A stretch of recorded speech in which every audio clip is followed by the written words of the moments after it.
to East Texas Now's second edition of our vet project with one of our in-house vets here. Please welcome Dr. Laura Cawthon from the Animal Medical Center of Tyler, both the founder and the owner. Thanks for joining us here. Oh yeah, glad to be here. Yeah, absolutely. All right, so first off, we are talking all things pet personalizations here at first. I know that I have my own pet, and so I am inundated with these ads about how you can get these like shipped to home, curated for your pet, and it's the only thing that's good for your pet to eat, you know, that kind of thing.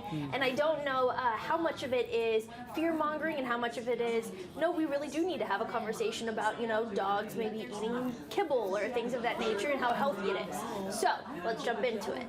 Like I said, there's recently been a push for some pet personalizations here when it comes to dog food. Several companies like Petco actually offer custom food for your pets, kind of meeting in the middle of sorts, based on their breed, maybe some possible allergies that are associated with that breed. So is it actually helpful for pets, and what's the benefits when it comes to know, I think for sure pet nutrition is not a one-size-fits-all approach. It definitely should be something that's customized based on that dog, based on their lifestyle, their age, their breed, and maybe some underlying health conditions. I will say, you know, allergies, you mentioned allergies, and I think there's some misconceptions regarding allergies. Food allergies actually pretty rare in dogs, but other allergies are very common, like pollens, grasses, weeds, and things like that, and there can be food, there can be nutrition that helps support good skin health, even if it's not a true food allergy. But there's a lot of misinformation out there, but I definitely think it should be customized to your pet and their needs based on health conditions, age, and everything else. Yeah, so just checking in with a vet then.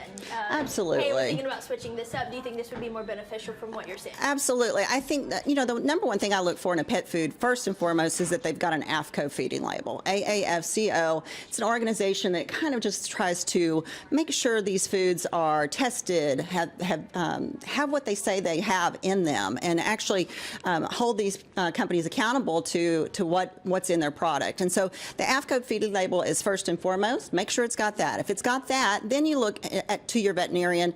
Maybe your dog's got an underlying condition of pancreatitis. Well, those dogs cannot take high-fat foods. So what may be a farmer's dog, you know, it may be a really great food for some pets. It may be way too high in fat for your dog. So that needs to come, there needs to be a conversation. It definitely needs to be a conversation with your veterinarian rather than your, you know, stock boy at the pet store. Maybe not the most biased opinion on the market there. I had no idea about the AAFCO food label too. That's a really good tip. Yeah. We're going to continue our pet food conversation. Now to some of those kibble brands that I kind of touched on at the beginning there. They're generally processed. They're generally mass produced. So companies like the Farmer's Dog is kind of who I was talking about with ads and things of that nature, inundating my social media. They're just making a hard push for more pet owners to switch over to fresh food.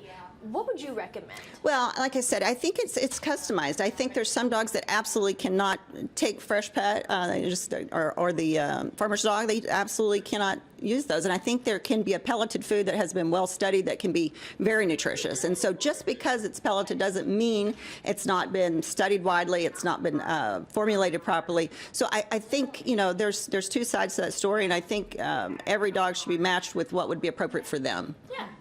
No, that makes total sense. We're going to switch gears a little bit here to hitting the road with our pets. A whole lot of pet owners will be traveling over the weekend, whether for Easter or for the upcoming eclipse that is generating a whole lot of buzz here, specifically in East Texas.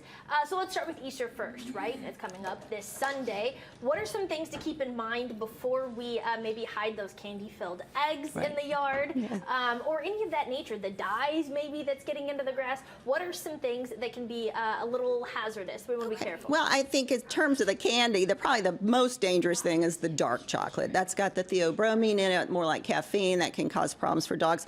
But I would say a bigger risk than the candy itself are the plastic that it's housed in. Okay, some of these dogs can smell straight through that plastic. They go after that candy egg, they eat the whole thing, and then we're stuck going in with a foreign body in the stomach. So that can be very dangerous. So I say treat your pet like a toddler. I mean, you got to watch them. Don't turn a bunch of eggs loose in the yard and then turn your dog loose and expect them just to not pick them up. So watch after that. Absolutely. I have both a dog and a toddler, and the similarities are uncanny. Yeah, for sure. They go back and forth the exact same. So I totally understand. That's a really good mind shift to think of it the same way. Let's go now to the eclipse. So we're expecting to see a lot of larger crowds than normal heading into the weekend, specifically coming up Monday. We know that some of this can kind of startle, especially for older dogs that are set in their ways, and younger dogs that get anxiety, right, about just about anything. So what advice do you have for people who have the option of taking their pet or keeping them home? Which one gives dogs more anxiety, staying at home alone or going and experiencing the crowds? Here's what you've got to do. You've got to know your dog. Know your dog, okay? I have a dog that's a golden retriever. Her name's Holly. She's never met a stranger. She loves crowds. She loves people. She loves pets. She loves cats. She loves it all. If I take her out to the park for an eclipse and there's tons of people there, she will have the time of her life, okay? I know other dogs as well that absolutely would be terrified in that situation.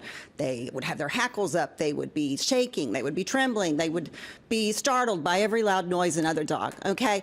Know your dog. If it's gonna be a great experience for your dog, bring them along. But if you're just bringing them along for your benefit and they're gonna be terrified the whole time, let them stay at home. Yep.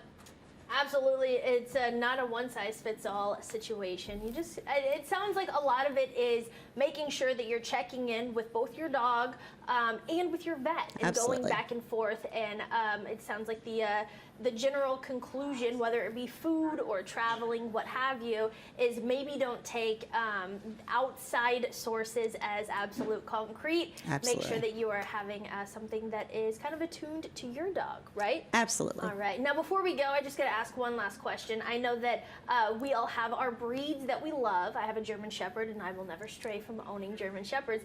I like to say that they're the smartest dogs, but maybe I just have good dogs. Do you see, we're talking about, being personalizations.